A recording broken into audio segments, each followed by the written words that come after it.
আলহামদুলিল্লাহ যে আল্লাহ রাব্বুল আলামিন আমাদেরকে আসরের সালাতের পরে আবারও দিনের কিছু কথা শোনার জন্যে জানার জন্য একত্রিত করেছেন। শুকরিয়া জানিয়ে বলি আলহামদুলিল্লাহ। আরও বেশি নেকি পেতে চাইলে বলি আলহামদুলিল্লাহ। আল্লাহুম্মা লাকাল হামদ হামদান কাসীরান তাইয়িবান মুবারাকান ফীহ। দরুদ এবং সালাত বর্ষিত হোক প্রিয় নবী সাল্লাল্লাহু আলাইহি ওয়াসাল্লামের প্রতি। সংক্ষিপ্ত আকারে দরুদ পড়ি। আল্লাহুম্মা সাল্লি ওয়া সাল্লিম আলা নবিয়িনা মুহাম্মদ ওয়া আলা আলিহি ওয়া আসহাবিহি আজমাইন। সম্মানিত উপস্থিতি, এই পর্যন্ত আমরা যে বিষয়গুলো আলোচনা করেছি সেটা হলো আইয়ামে জাহিলিয়াতের জাহালাত সমূহ এবং সেই জাহালাতগুলো বর্তমান সমাজে, রাষ্ট্রে এবং বিশ্বে মৌজুদ আছে কি না এর একটা পর্যালোচনা। এর পাশাপাশি আমরা আলোচনা করেছি সেই জাহালাতগুলো থেকে বের হওয়ার জন্যে আল্লাহ রাব্বুল আলামিন নবী সাল্লাল্লাহু আলাইহি ওয়াসাল্লামকে দীর্ঘ 23 বছর কোরআনুল কারীম এবং সুন্নাহ এর মানদণ্ডে এমন একটা পথ ও পদ্ধতি বা নীতিমালা, রূপরেখা আল্লাহ পাক দান করেছেন, যেই মশাল হাতে নিয়ে নবী সাল্লাল্লাহু আলাইহি ওয়াসাল্লাম আইয়ামে জাহিলিয়াতের অন্ধকারগুলো দূর করেছেন। একটা আলোকিত সমাজ শুধু বিনির্মাণ করেন নাই, বরং প্রতিষ্ঠা করেছেন, যেটার ফল আমরা এখন পর্যন্ত ভোগ করছি।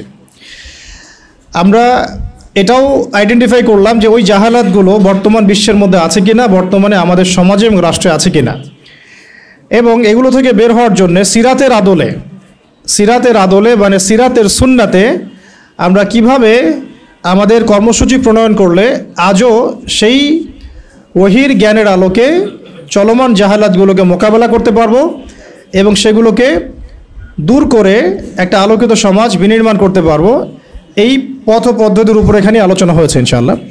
যার মূল কেন্দ্রটাই হবে ইলম অর্জন বা জ্ঞানতাত্ত্বিক একটা বিপ্লব বা রেভলিউশন। জ্ঞানের পাশাপাশি প্রয়োজন হবে ওলামায়ে কেরামের সোহবত, প্রয়োজন হবে জ্ঞান অনুযায়ী আমল মানে ইলম অনুযায়ী আমল, প্রয়োজন হবে তাজকিয়া বা আত্মশুদ্ধি, প্রয়োজন হবে আমর বিল মারুফ সৎ কাজে আদেশ, ওয়া নাহি আনিল মুনকার অসৎ কাজে নিষেধ, প্রয়োজন হবে হালাল অর্থনীতি, আদর্শ পরিবার এবং ব্যাপক দাওয়াতের মধ্য দিয়ে চেষ্টা করতে হবে যাতে আমরা একটা ইসলামী রাষ্ট্র কায়েম করতে পারি। এবং প্রয়োজনে দাওয়াতের পাশাপাশি আমাদেরকে সর্বাত্মক প্রস্তুতি রাখতে হবে অন্যায়ের প্রতিবাদ করার। এবং অন্যায়ের প্রতিবাদের বিভিন্ন স্রোত আছে, সামর্থ্য থাকলে হাত দিয়ে, সেটা না থাকলে অন্তত জবান দিয়ে, সেটাও না থাকলে অন্তত পক্ষে কলব দিয়ে ঘৃণা করতে হবে। আর ইনশাআল্লাহ তাআলা আমরা যদি একটা মদিনা রাষ্ট্রের কাঠামোতে যেতে পারি তাহলে ইনশাআল্লাহ তাআলা দাওয়াতের সাথে, তাবলীগের সাথে গাজওয়া এবং সারিয়া এবং জিহাদের মধ্য দিয়ে আমরা মক্কা বিজয় পর্যন্ত যাব ইনশাআল্লাহ। যেটা আজ হোক আর কাল হোক এই বিশ্ববাসী দেখবেই যে ইনশাআল্লাহ মুসলিমরা বাইতুল মুকাদ্দাস জয় করেছে। এটাতে সন্দেহের কোনো অবকাশ নাই, এবং এই কথাগুলো বলতে কারো হীনমন্য হওয়া উচিত নয়। আমরা এটাও জেনেছি এর আগের সেশনে যে দাওয়াত দেওয়ার সময় আংশিক দাওয়াত দিব না, বরং পরিপূর্ণ দাওয়াত দেওয়ার চেষ্টা করব, সত্য স্পষ্ট করব, এবং এই দাওয়াতের ফলশ্রুতিতে যদি আমাদের উপরে কোনো জুলুম, নির্যাতন, নিপীড়ন নেমে আসে সেক্ষেত্রে সবর করব এবং জুলুমের ভাষা যেমন হবে প্রতিবাদের ভাষাও তেমন হবে। যদি আমরা দুর্বল থাকি তাহলে সবর, আর শক্তিশালী হলে প্রতিরোধ। শক্তিশালী হলে কি? প্রতিরোধ। সবরের ফলেও ফলাফল আসে, আবার প্রতিরোধের ফলেও ফলাফল আসে। সবরের ফলে ফলাফল আসে এর প্রমাণ বিগত 15 বছর, আর প্রতিরোধের ফলে যে ফলাফল আসে এর প্রমাণ হচ্ছে বিগত জুলাই আন্দোলন, তাই না? সবরের ফলে যে ফলাফল আসে এর প্রমাণ হচ্ছে বিগত 15 বছর ওলামায়ে কেরামের সবর, দাওয়াত, তাবলীগ, মেহনত, জেল, গুম, কত কিছু, তাই না? এগুলো তো সবরের নিদর্শন। এই সময়গুলো আমাদেরকে সেই বেলাল রাদিয়াল্লাহু আনহুর কথা মনে করিয়ে দিচ্ছে, সুহাইব রুমি রাদিয়াল্লাহু আনহুর কথা মনে করিয়ে দিচ্ছে, তাই না? সুমাইয়া রাদিয়াল্লাহু আনহার কথা স্মরণ করিয়ে দিচ্ছে। এরকম অগণিত সাহাবী, আম্মার রাদিয়াল্লাহু আনহু, মুসআব ইবনে উমাইর, আবু বকর as-সিদ্দিক, উসমান বিন আফফান, তো এই যে বড় বড় সাহাবী তাদের কথা আমাদেরকে স্মরণ করাচ্ছে এই সবরগুলো। আবার জুলুমের প্রতিবাদের যদি ভাষা বেছে নেওয়া হয়, জুলুমের বিরুদ্ধে প্রতিবাদের ভাষা বেছে নিলেও যে ফলাফল আসে তারও প্রমাণ আমরা দেখলাম যে হ্যাঁ, এই পদ্ধতিতেও কাজ হয়। কিন্তু আফসোসের বিষয় হচ্ছে, ওই যে শুরুতে বলেছি যে আমরা শুধুমাত্র ধর্মীয় জীবনে শিরকে লিপ্ত নই, বরং আমরা রাজনীতি, অর্থনীতি, শিক্ষা, সংস্কৃতি প্রত্যেকটা সেক্টরেই শিরক এবং কুফরের মধ্যে আছি। তো একটা অন্যতম রাজনৈতিক শিরক, কুফর, তাগুত এবং কি বলবো যে চিন্তার দর্শনের পার্থক্য, দ্বৈনতা হচ্ছে এমন যে আমি নোট করে নিয়ে আসছি যে গণতান্ত্রিক পদ্ধতিতে, তথাকথিত গণতান্ত্রিক পদ্ধতিতে যদি কেউ প্রতিবাদের ভাষা বেছে নেয়, রাজপথে নেমে পড়ে, ঠিক আছে, মারে এবং মরে। আবার বলছি, তথাকথিত গণতান্ত্রিক পদ্ধতিতে কেউ যদি প্রতিবাদের ভাষা বেছে নেয়, রাজপথে নেমে পড়ে, হাতে ছোটোখাটো অস্ত্রও তুলে নেয়, ঠিক আছে, এবং নিজেও মারে এবং মরে, তো গণতান্ত্রিক পদ্ধতিতে আমরা তাদেরকে কখনো জঙ্গি, সন্ত্রাসী বলি না। কিন্তু এর যদি 10 ভাগের 1 ভাগও দাড়ি টুপিওয়ালা মানুষেরা করতেন, রাজপথে নেমে হালকা পাতলা কিছু অস্ত্র হাতে নিয়ে অন্যায়ের প্রতিবাদ করতেন এবং মারতেন এবং মরতেন, তখন দাড়ি টুপিওয়ালা মানুষদেরই এক শ্রেণী আবার ওই দাড়ি টুপিওয়ালাদেরকেই বলতেন জঙ্গি এবং সন্ত্রাসী, আর বাকিরা তো বলতোই, বিশ্ব মিডিয়া তোলপাড় হয়ে যেত। তাই এই হলো জাহালাত। দেখুন, তবে ওই ভাষায় যে কাজ হয় এটার প্রমাণ কিন্তু বিগত জুলাই বিপ্লব। কাজ তো হয়েছে নাকি? আমরা কিন্তু কেউ ছাত্র ভাইদের এই বিপ্লবকে সমালোচনা করছি না, তাদের এই অভ্যুত্থানের সমালোচনা কিন্তু আমরা কেউ করছি না। তাদেরকে কেউ বলেছে তারা জঙ্গি, তারা সন্ত্রাসী? এই কাজটা যদি আমরা করতাম রাস্তায় নেমে, তাহলে কি হতো কি না? আমরা তো করিনি, শুধু এতটুকু বলেছিলাম যে দিন কায়েম হয় দাওয়াত এবং জিহাদের মধ্য দিয়ে। তাতেই তো এই শব্দগুলো যারা বলেছে তারা ওই বেলাল রাদিয়াল্লাহু আনহুর মতো স্যাক্রিফাইস করতে হয়েছে, সুমাইয়া রাদিয়াল্লাহু আনহার মতো শহীদ হতে হয়েছে, কারো কাঁধে 10টা 20টা 50টা মামলা ঝুলছে, ঠিক আছে, কাউকে 10 বছর 12 বছর 3 বছর 5 বছর জেলে পচে মরতে হলো। এখনও যে কত কি হচ্ছে এগুলো তো আমরা সবাই জানি। তো এই যে দেখুন বৈষম্য, তাই না, ন্যায় বিচারের বৈষম্য, সত্য গ্রহণের বৈষম্য, এই বৈষম্যগুলো দূর করতেও ইলমের দরকার। কিসের দরকার? এই যে অ্যান্সারটা আমি দিলাম, এই অ্যান্সারটা কিন্তু তারা কেউ উল্টাতে পারবে না ইনশাআল্লাহ। এটা এমন একটা দলিল আপনাদেরকে দিলাম, এই দলিলটা তারা কখনোই কিয়ামত পর্যন্ত উল্টে দিতে পারবে না ইনশাআল্লাহ, যে তারা সার্জিসদেরকে কখনো জঙ্গি বলবে না। গণতান্ত্রিক পন্থীরা এবং সো কল্ড ডেমোক্রেটিক সিস্টেমের মধ্যে যারা আছেন তারা কখনো আমাদের এই ভাইদেরকে কখনো জঙ্গি, সন্ত্রাসী বলবে না, বরং গণতান্ত্রিক পদ্ধতিতে তারা এই কনফ্লিক্টগুলোকে জায়েজ করে নিয়েছে। এটা আমরা যদি সিরাতের ভাষায় কথা বলতাম এবং তাবলিগের সাথে, দাওয়াতের সাথে আমরা বলতাম, এতটুকু বলতাম যে অন্যায়ের প্রতিবাদ করা উচিত, যেখানে জুলুম হবে তার প্রতিরোধ করা উচিত, শুধু প্রতিরোধ করা উচিত, তাহলে আমাদেরকে বিশ্ব মিডিয়ায় একেবারে জঙ্গি, সন্ত্রাসী বলে তুলকালাম করে ফেলত, তাই না? করেছে, করতো, ভবিষ্যতেও করবে। ভবিষ্যতে আবার নতুন কোনো মদ আসে, নতুন কোনো বোতলে, বুঝাতে পারছি কি, নতুন কোনো মদ আসে বা নতুন কোনো বোতল আসে, তাহলে তারাও একই সুন্নতেই হাঁটবে বলে আমরা মনে করি। এই জন্যে আমরা এই পদ্ধতিতে যারা আছে তাদেরকে বিশ্বাস করতে পারি না। এই আদর্শ, এই দিনের মধ্যে যারা প্রবেশ করেছে তাদেরকে আমরা সিরাতের আলোকে বিশ্বাস করতে পারি না। যাই হোক, ওইটা আমাদের আজকে আলোচনার টপিক না। ইনশাল্লাহ একদিন আপনাদেরকে পলিটিক্যাল সায়েন্স পড়াবো ইনশাল্লাহ, এটা নিয়ে অনেক কথা আছে আর কি, কিভাবে এর মধ্যে শিরক আছে, কুফর আছে, এবং কিভাবে এরা রোমানদের দাসত্ব করছে, রোমান সভ্যতার দাসত্ব তারা কিভাবে করছে, আমি আপনাদেরকে দলিল দিয়ে, প্রয়োজনীয় স্লাইড দিয়ে বা প্রেজেন্টেশন দিয়ে বুঝাই দিব ইনশাল্লাহ।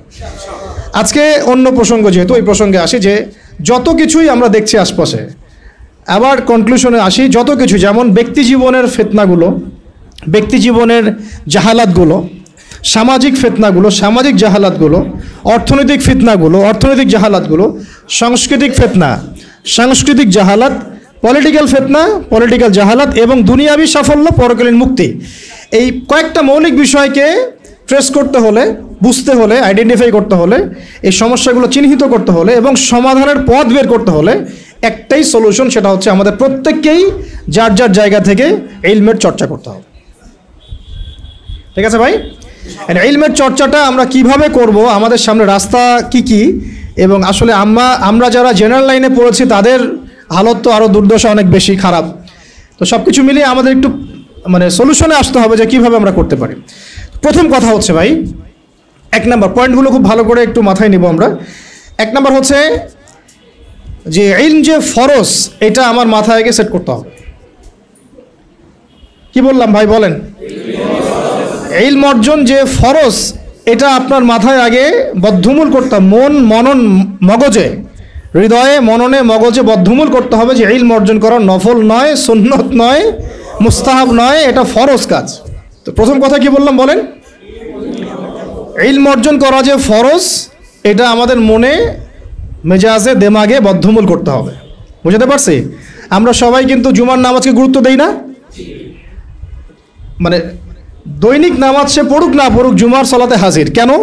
তার ধারণা হচ্ছে এই নামাজ না পড়লে তার ইসলাম টিকবে না, কাফের হয়ে যাবে, তাই না? আবার দেখা যায় রমজান মাসে রোজা মাস্ট বি রাখতেইছে, তারাবি পড়ছে।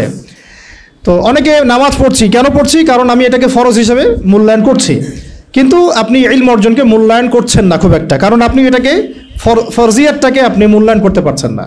মনে করছেন এটা নফল, করলেও হয় না করলেও হয়, এটা ওলামায়ে কেরামদের কাজ, আমাদের পড়তে হবে না, আমরা না করলেও চলবে। আবার অনেকে মনে করেন যে অনেক সময় পড়ে আছে, পরে শিখে নিব, এটা একটা ধোঁকা শয়তানের। আবার অনেকে মনে করেন যে আমার বয়স হয়ে গেছে, আমি পারবো না, আমি জেনারেল লাইন থেকে আসছি, আমি কি পারবো এগুলা, এরকম অনেকে মনে করেন।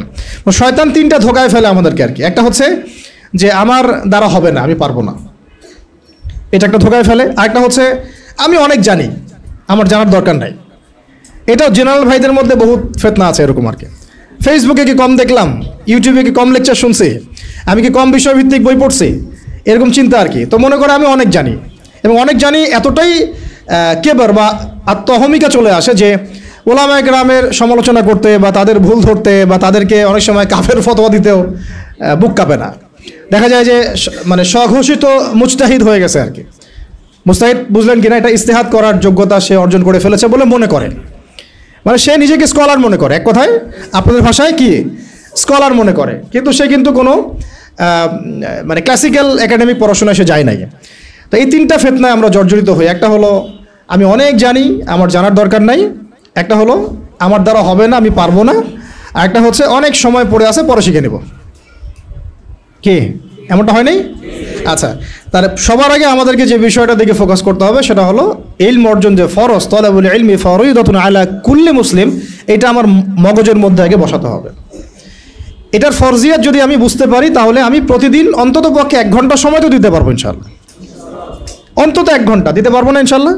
ইনশাল্লাহ। এখন যখন ফরজ মনে করেছি, তাহলে এখন খুঁজতে হবে যে আমার সামনে পথ পদ্ধতি কি। আর আমরা তো এর আগের সেশনে জানলাম যে ইলম অর্জন একা একা করা যাবে না।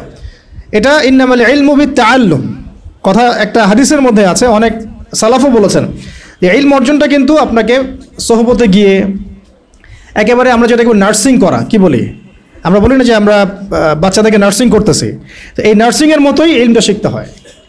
এটা এমন না যে জাস্ট কিতাব বাসায় নিয়ে গেলাম পড়লাম, ঠিক আছে, বা আমি একটা অডিও রেকর্ড শুনলাম, বা আমি একটা ভিডিও দেখলাম, একটা লেখা পড়লাম ফেসবুকে, কিছু ক্লিপ আসলো ফেসবুকে, ভিডিও ইউটিউবে আসলো, রিলস আসলো, এর মধ্য দিয়ে আমি আলেম হয়ে গেলাম। বিষয়টা কিন্তু এমন নয়, বরং এটা আরও ফিতনার জগৎ। এটাতে উপকার থাকতে পারে কিছু, কিন্তু অপকার অনেক অনেক বেশি। এবং উপকার অপকার ধরার মতো যে হিকমা বা প্রজ্ঞা বা বাসিরা, এটাও আমাদের কিন্তু বেশিরভাগের নাই। তাই আমরা যদি ওই জগতে ইলম খুঁজতে যাই, তাহলে একটা মারাত্মক ভুল করব, তখন আমি নেক্সট সুরতে ধোঁকা খাইতে পারি।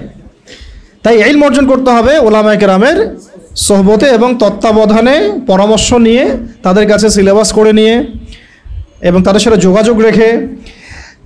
এমন নয় যে বিষয়টা আপনার মাথার উপরে একজন ওস্তাদই থাকতে হবে, আপনি চাইলে 10 জন 15 জন 20 জন ওস্তাদও রাখতে পারেন। এক একটা সাবজেক্টের এক একজন ওস্তাদ থাকতে পারে। আবার যদি দেখা যায় এত অ্যাভেলেবিলিটি নাই, আমার এত ওস্তাদ আমি পাচ্ছি না, অন্তত তখন একজন রাখেন, এমন একজন ওস্তাদ রাখেন যাকে ওলামায়ে কেরাম শ্রদ্ধা করেন। এভাবে আপনি আলেম খুঁজতে পারবেন না যে কার ফলোয়ার বেশি, কার মানে মাহফিলে বেশি লোক হচ্ছে, ঠিক আছে, কার সেমিনারে বেশি লোক হচ্ছে। এটা আসলে হকার বাতিল বা সাহিবুল ইলম এবং কে সাহিবুল ইলম না, এটার মানদণ্ড নয়। ঠিক আছে, ইলম কার কাছে আছে এটা খুঁজতে হলে একটা সূত্র আমি বলে দিই, যেটা আমি ফলো করেছিলাম সারা জীবন, এবং আলহামদুলিল্লাহ আমি এখানে ভুল করি নাই, আল্লাহ পাক আমাকে ভুল করার নাই আলহামদুলিল্লাহ। সেটা হচ্ছে আমি অলওয়েজ দেখেছি যে সাধারণ মানুষ কার পিছনে ছোটে এটা আমি দেখিনি। আমরা দেখেছি সাধারণ মানুষ কার পিছনে ছোটে এটাকে আমরা গৌণ করেছি, বরং আমরা দেখেছি ওলামায়ে কেরাম কার পিছনে ছোটেন। বুঝাতে পারলাম পার্থক্যটা? সাধারণ মানুষ কার পিছনে ছোটে এটা আমরা দেখিনি কখনোই, যেটা আপনারা দেখেন, অনেকেই দেখেন। আমরা দেখেছি ওলামায়ে কেরাম কার পিছনে ছোটেন। এটা যদি আপনি দেখতে পারেন, আপনি ইনশাআল্লাহ একেবারে সাহিবুল ইলম পর্যন্ত পৌঁছে যাবেন ইনশাআল্লাহ। বুঝতে পারছি? এটা এখন আপনার দায়িত্ব। আমি তো একটা দুইটা নাম বলে দিলে এটা আপনি বলবেন যে আমি তাকে পছন্দ করি না বা আমি তাকে হক মনে করি না। আমাদের তো আবার হক মনে করার মানদণ্ড অনেক রকম, অনেক সময় এটা আবার বিভিন্ন দলে দলে ভাগ হয়ে গেছে আর কি। যে যে আইডিওলজি বিলং করে তার বাইরে কাউকে হক মনে করতে চায় না। তো এটা আপনারা খুঁজে নেন, আল্লাহ পাক খোঁজার তৌফিক দান করেন। তো আমরা মূলনীতি জানলাম যে ইলম অর্জন করব এবং মুহাক্কিক বরেণ্য ওলামায়ে কেরামের সান্নিধ্যে এবং তাদের সহবতে। এখন তৃতীয় বিষয়টা লাগবে আমার একটা কনস্ট্রাকটিভ সিলেবাস। কি লাগবে? সিলেবাস। এখন এই সিলেবাসটা 6 মাসের 1 বছরের এমন না, এই সিলেবাসটা হচ্ছে পুরো লাইফ লং সিলেবাস। আমরা যারা মাস্টার্স পরীক্ষা দিয়েছি আমরা কত বছর পড়েছি ভাই? মিনিমাম 22-24 বছর। অন্তত 22-24 বছর যদি আমি দুনিয়াবি পড়াশোনার জন্য ব্যয় করি, অন্তত 12টা বছর তো আমার দিনই ইলম শেখার পেছনে ব্যয় করা উচিত। যদি 24টা বছর আমি যদি 24টা বছর যদি আমি দুনিয়াবি জ্ঞান শেখার জন্য ব্যয় করতে পারি, অর্থ দিতে পারি, সময় দিতে পারি, শ্রম দিতে পারি, বাবার জমি বিক্রি করতে পারি, মেসে থাকতে পারি, ডাল ভাত খেয়ে থাকতে পারি, হ্যাঁ, বেড শেয়ার করে থাকতে পারি, ফ্লোরে ঘুমাইতে পারি, মশার কামড় খাইতে পারি, ওখানে জন্ডিস হয়ে যায় মানুষের, তাই না? বিষয়গুলো এর চেয়েও কঠিন হয়। কেউ কেউ বাসা থেকে টাকা চাইতে লজ্জা পান, প্রাইভেট পড়িয়ে খান, টিউশনে করিয়ে খান, তাই না? অনেক মেয়ে তো আমরা শুনেছি যে পড়াশোনার টাকা ম্যানেজ করতে গিয়ে দেহের ব্যবসাও করছেন। নাউযুবিল্লাহ মিন যালিক। কত স্যাক্রিফাইস, হ্যাঁ, দুনিয়াবি জ্ঞানের জন্য কত স্যাক্রিফাইস। তো যাই হোক, দিনের জ্ঞান অর্জন করার জন্য অন্তত অর্ধেক তো করেন, 10টা বছর তো দেই। কারণ দিনে ইলম তো আসলে 10 বছরেও অর্জন করা যাবে না, এটা তো স্টার্টিং হবে, এটা হবে শুধুমাত্র বিগিনিং অনলি। কারণ ইলম কাকে বলে এটা তো আমি আসলে বুঝাইতে পারতেছি না, আমি আসলে বুঝতেছি যেটা আমি আপনাকে বুঝাইতে পারতেছি না। মুসা আলাইহিস সালাম এত বড় একজন রাসূল যার উপরে তাওরাত নাজিল হয়েছে, তাই না? তিনি একদিন তো বলে ফেলেছিলেন যে আমার মনে হয় যে আমি সবচেয়ে বেশি জানি। তাকে প্রশ্ন করা হয়েছিল আপনি কি সবচেয়ে জ্ঞানী মানুষ কিনা? আল্লাহ রাব্বুল আলামিন তো এই জায়গাটা ধরেছেন এবং খিদর আলাইহিস সালামের সন্ধান দিয়েছেন, না আমার একজন বান্দা আছে তোমার চেয়ে বেশি জানে। তখন তিনি তার সাথে দেখা করার জন্য সফর করেছেন। এই সফরটা খুব লম্বা ছিল, কষ্টের সফর ছিল। সফর করে তিনি যখন তাকে পেয়েছেন ওই খিদর আলাইহিস সালামকে, তো খিদর আলাইহিস সালাম বলেছিলেন যে ইন্নাকা লান তাস্তাতিআ মা'ইয়া সাবরা, আমার কাছে এমন জ্ঞান আছে আল্লাহর পক্ষ থেকে যেটা অর্জনের ব্যাপারে তুমি আমার সাথে ধৈর্য ধরতে পারবে না। তুমি মুসা আমার সাথে ধৈর্য ধরতে পারবে না। নবীকে বলা হচ্ছে এই কথাটা, আরেকজন নবীকে বলা হচ্ছে তোমার চেয়েও জ্ঞানী মানুষ আছে, এবং তার নাম খিদর আলাইহিস সালাম। তার ব্যাপারে আল্লাহ পাক বলছেন ওয়া আল্লামনাহু মিন লাদুন্না ইলমা, আমি আল্লাহ তাকে আমার পক্ষ থেকে জ্ঞান শিক্ষা দিয়েছে। মানে আল্লাহ পাক তার পক্ষ থেকে তাকে জ্ঞান শিক্ষা দিয়েছেন। এবং তারা যখন ওই যে বোটে নৌকার করে সফর করছিলেন, তখন একটা পাখি এসে একটু পানি খেয়ে চলে যায়। তখন খিদর আলাইহিস সালাম বলেছিলেন যে এই যে পাখিটা যতটুকু পানি নিয়েছে, এই যে পাখিটা যতটুকু পানি নিয়ে গেছে এখান থেকে, এই পুরো কায়নাতের যে জ্ঞান, মানুষের অন্য মাখলুকের যত জ্ঞান আছে, তোমার আমার যত জ্ঞান ওই পানিটুকুর মতো। আর এই যে পুরো দেখছো তুমি নদী এবং সাগর যত কিছু আছে, এটা হলো আল্লাহ রাব্বুল আলামিনের জ্ঞান। তো আমরা তো জ্ঞান কি ওটা বুঝাতে পারতেছি না। এই জন্য দেখবেন যে যত বড় আলেম হয় সে তত বিনয়ী হয় এবং তত বেশি সে মানে বইয়ের পোকা হয়ে যায়। আমাদের ওস্তাদদেরকে আমরা দেখেছি যে বই ছাড়া তারা তো মনে হয় 1 ঘন্টাও সময় অপচয় করেন না। কিতাব থাকেই হাতে অথবা সাথে ব্যাগে, চলতে ফিরতে খালি বই পড়ছেন আর পড়ছেন। তো এটা একটা সুরত। তাহলে আমরা বুঝলাম যে জ্ঞানের কোনো শেষ নাই। তাহলে যেহেতু কোনো শেষ নাই এবং জ্ঞানের মূল উৎস আল্লাহ রাব্বুল আলামিন, তাহলে এটা একটা লাইফ লং প্রসেস। তবে একটা নির্দিষ্ট গন্তব্যে গেলে আমরা মোটামুটিভাবে ফরজে আইন জানতে পারবো, অ্যাটলিস্ট কোরআন তেলাওয়াত শিখতে পারবো, অ্যাটলিস্ট ইনশাআল্লাহ আরবি ভাষাটুকু তুলনামূলক শিখতে পারবো ইনশাআল্লাহ। এরপরে কিছুটা অনুবাদ করতে পারবো কোরআনুল কারীম ইনশাআল্লাহ, হাদিসের ইবারতগুলো পড়তে পারবো ইনশাআল্লাহ, ফিকহের কিতাবগুলো পড়তে পারবো, আকীদার কিতাবগুলো পড়তে পারবো। আশা করা যায় ওই পর্যায়ে গেলে আমি তখন আরও বড় কিছু করার জন্য ফিকির করতে পারবো। তো ওই লেভেল পর্যন্ত তো আমাকে যেতে হবে, তাই না? আচ্ছা, এখন আসেন এই লেভেল পর্যন্ত যাওয়া আমাদের এই সোসাইটির কথা বলছি আর কি, আমাদের জন্য কতটা সহজ বা কতটা কঠিন। ঠিক আছে, তাহলে জানলাম ইলম অর্জন করতে হবে, ফরজিয়াত আছে, ওলামা কেরামের সোহবতে করতে হবে, এটা খুবই বেশি জরুরি। একা একা করা যাবে না, একা একা করলে আপনি আহলে ফেসবুক ওয়াল জামায়াত হয়ে যাবেন। ঠিক আছে, এবং আপনি তখন স্বঘোষিত আমিরও হয়ে যেতে পারেন। বুঝতে পারছি? নিজেকে হাসির পাত্রে পরিণত করবেন এবং আপনাকে নিয়ে ইউটিউবার রিলস বানাবে আর ভিডিও বানাবে, আপনি ভাইরাল হয়ে যাবেন। ভাইরাল ঠিকই হয়ে যাবেন, কিন্তু ওলামা কেরামদের বদদোয়া লাগবে গায়ে আর কি। ঠিক আছে, আল্লাহ পাক আমাদেরকে এইসব ফিতনা থেকে হেফাজত করেন। আমি সোহবত লাগবে, এবং সোহবতটা একটা লং প্রসেস। এটা একদিন 2 দিন 1 বছর 2 বছরের না, সারা জীবন লেগে থাকে আর কি। যদি আমাদের হায়াত আল্লাহ পাক আমাদেরকে আরও যদি 20-30 বছর বাঁচিয়ে রাখেন, মানে 30 বছরই আমাকে লেগে থাকতে হবে। ব্যাপারটা এরকম আর কি।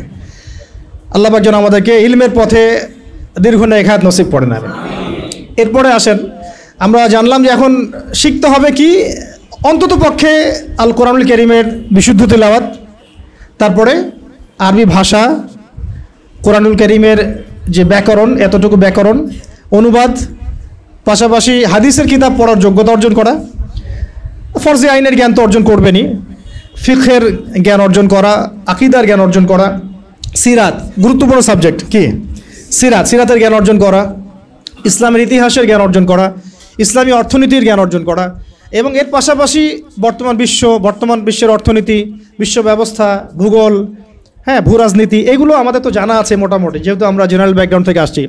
এগুলো তো ইউনিভার্সিটিতে পড়েছেন মাশাআল্লাহ। এমনকি ইউনিভার্সিটিতে আপনারা অনেকে ওয়েস্টার্ন ফিলোসফি পড়েছেন, আমার চেয়ে আপনারা ভালো জানেন।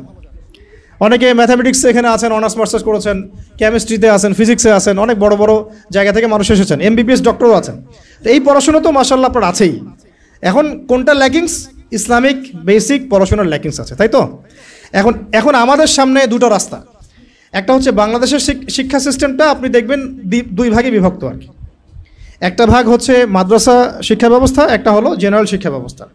এখন মাদ্রাসা শিক্ষা ব্যবস্থা তাদের মতো করে তারা সাজিয়ে নিয়েছেন, এবং এটার মধ্যে মাশাআল্লাহ যা আছে তার বেশিরভাগই কি আমাদের সবার জন্য উপকারী।